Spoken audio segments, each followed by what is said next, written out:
Hello everyone. ഇന്ന് ഞാൻ സംസാരിക്കുന്നത് കുട്ടികളിൽ സാധാരണയായി കണ്ടുവരുന്ന തലവേദനയ്ക്കുള്ള പ്രധാനപ്പെട്ട കാരണങ്ങളും അവയ്ക്ക് ഹോമിയോപ്പതി ചികിത്സയിലുള്ള പ്രതിവിധികളെക്കുറിച്ചുമാണ്.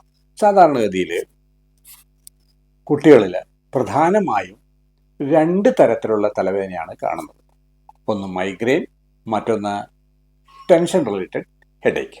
ഇതുകൂടാതെ മറ്റൊരുപാട് കാരണങ്ങൾ കുട്ടികളിൽ തലവേദന ഉണ്ടാക്കാം. നമുക്കറിയാം, കുട്ടികളാവുമ്പോൾ തലയ്ക്ക് വല്ല ഇടിവോ ചതവോ ഉണ്ടെങ്കിൽ അതും തലവേദനയായിട്ട് വരാം. പിന്നെ മറ്റ് ഇൻഫെക്ഷൻസുകൾ, അതായത് സൈനസൈറ്റിസ് കൊണ്ടോ, ചെവി വേലിന് ഇൻഫെക്ഷൻ കൊണ്ടോ, പല്ലിനുള്ള ഇൻഫെക്ഷൻ കൊണ്ടോ ഒക്കെ തലവേദന വരാം. ഇതുകൂടാതെ കണ്ണിൻ്റെ കാഴ്ചയിലുള്ള വ്യതിയാനങ്ങൾ കൊണ്ടും തലവേദന വരാം. വളരെ അപൂർവങ്ങളായ അവസരങ്ങളിൽ ബ്രെയിൻ ഇൻഫെക്ഷൻ കൊണ്ട്, അതായത് മെനിഞ്ചൈറ്റിസ് അല്ലെങ്കിൽ ബ്രെയിൻ ട്യൂമേഴ്സ് പോലുള്ള അസുഖങ്ങളും തലവേദനയ്ക്ക് കാരണമാണ്. ഞാനിവിടെ സംസാരിക്കുന്നത് പ്രധാനമായുമുള്ള രണ്ട് കാരണങ്ങളെ കുറിച്ചാണ്, അതായത് migraine and tension related headache. ഞാൻ ഡോക്ടർ KP അക്ബർ, കണ്ണൂരിൽ നിന്നുള്ള ഹോമിയോപ്പതിക് ഡോക്ടറാണ്. നമുക്ക് ആദ്യമായിട്ട് മൈഗ്രെയിനെ കുറിച്ച് സംസാരിക്കും. മുതിർന്നവർക്കും മൈഗ്രെയിൻ അഥവാ ചെന്നിക്കുത്തിനെ കുറിച്ച് കൂടുതൽ പറയാതെ തന്നെ അറിയാൻ പറ്റും. കാരണം ഒരു തവണയെങ്കിലും ജീവിതത്തിൽ മൈഗ്രെയിൻ അഥവാ ചെന്നിക്കുത്തിൻ്റെ വേദന അനുഭവിച്ചവർക്ക് അതിനെക്കുറിച്ച് നല്ല അറിവുണ്ടായിരിക്കും. കാരണം അത്ര ശക്തമാണ് ഈ മൈഗ്രെയിൻ കൊണ്ടുണ്ടാകുന്ന വേദന. എന്നാൽ കുട്ടികളിൽ മുതിർന്നവരിൽ കാണുന്ന അത്ര ശക്തമായ രീതിയിലുള്ള, അതായത് അത്ര ഇൻറ്റൻസിറ്റിയുള്ള വേദന ഉണ്ടാവാറില്ലെങ്കിലും കുട്ടികളെ സംബന്ധിച്ച് കുട്ടികളായതുകൊണ്ട് തന്നെ അവർക്കും ഈ ചെറിയ വേദന വരുമ്പോൾ തന്നെ അത് വലിയ ശക്തമായൊരു വേദനയായിട്ട് ഫീൽ ചെയ്യാറുണ്ട്. ഇനി മൈഗ്രെയിൻ ട്രിഗർ ചെയ്യുന്ന ഫാക്ടേഴ്സുകൾ എന്തൊക്കെയാണെന്ന് നമുക്ക് പരിശോധിക്കാം. ഞാൻ നേരത്തെ പറഞ്ഞു, മൈഗ്രെയിൻ പാരമ്പര്യം വലിയൊരു ഘടകമാണ്. ഇത് കൂടാതെ മറ്റു ചില ഫാക്ടേഴ്സ് ട്രിഗർ ചെയ്യുന്നതായിട്ട് കാണാൻ സാധിക്കും. ആദ്യത്തത് കൃത്യമായ ഉറക്കമില്ലാത്ത അവസ്ഥ, അതുപോലെ തന്നെ കൃത്യമായി ഭക്ഷണം കഴിക്കാതിരിക്കുക, കൂടുതലായുള്ള മൊബൈൽ ഉപയോഗവും ഇക്കാലത്ത് മൈഗ്രെയിൻ പ്രസിപ്പിറ്റേറ്റ് ചെയ്യുന്ന ഒരു ഘടകം. ഇതിൻ്റെ പ്രത്യേകത എന്ന് പറയുന്നത്, കുട്ടികൾ കായിക വിനോദങ്ങളിൽ ഏർപ്പെടുമ്പോൾ, അതായത് ക്രിക്കറ്റോ ഫുട്ബോളോ അല്ലെങ്കിൽ അതുപോലുള്ള മറ്റുള്ള കളികളിൽ ഏർപ്പെടുമ്പോൾ ഈ മൈഗ്രെയിൻ അധികരിപ്പിക്കുന്നതായിട്ട് കാണാൻ സാധിക്കും. അതുകൂടാതെ അമിതമായുള്ള വെളിച്ചമുള്ള ചുറ്റുപാടുകളിലോ അതുപോലെ തന്നെ അമിതമായ ശബ്ദമുഖരിതമായ അന്തരീക്ഷത്തിൽ ചെന്നുപെടുകയാണെങ്കിൽ തലവേദന ട്രിഗർ ചെയ്യുന്നതായിട്ട് കാണാൻ സാധിക്കും. ഇതൊക്കെ കൂടാതെ ചിലതരം ഭക്ഷണങ്ങളും മൈഗ്രെയിൻ ട്രിഗർ ചെയ്യുന്നു. അതായത് കെഫീൻ അടങ്ങിയ ഭക്ഷണങ്ങൾ, ചോക്ലേറ്റുകൾ, ചിലതരം മധുരപാനീയങ്ങൾ, അതുപോലെ തന്നെ പ്രിസർവേറ്റീവ് അടങ്ങിയിരിക്കുന്ന ചിലതരം ഭക്ഷണങ്ങൾ, ഇതൊക്കെ ചില കുട്ടികളിൽ മൈഗ്രെയിൻ പ്രസിപ്പിറ്റേറ്റ് ചെയ്യുന്ന ഘടകങ്ങളാണ്. മൈഗ്രെയിൻ്റെ ഒരു പ്രത്യേകത എന്ന് പറയുന്നത് 99% കേസുകളിലും ഈ മൈഗ്രെയിൻ ഒന്നുകിൽ ഛർദി അല്ലെങ്കിൽ ഓക്കാനും കൂടെ കാണാവുന്നതാണ്.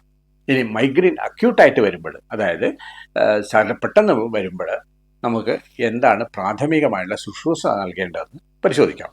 ആദ്യമായിട്ട് കുട്ടിയെ ചെറിയ ചൂടുവെള്ളത്തിൽ കുളിപ്പിക്കുകയും അതിനുശേഷം വെളിച്ചവും ശബ്ദവുമൊന്നും ഇല്ലാത്ത ഒരു ഇരുട്ട് മുറിയിൽ കുട്ടിയെ റെസ്റ്റ് ചെയ്യാൻ അനുവദിക്കുക.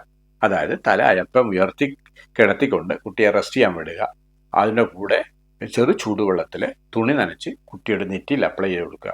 കൂടെ ഹോമിയോപ്പതിയിലുള്ള വേദന സംഹാരികൾ എന്തെങ്കിലും കൊടുക്കുകയാണെങ്കിൽ ഏതാനും സമയം കൊണ്ട് തന്നെ ഈ അക്യൂട്ട് എപ്പിസോഡ് തീർച്ചയായിട്ടും നമുക്ക് ഒഴിവാക്കാൻ സാധിക്കും.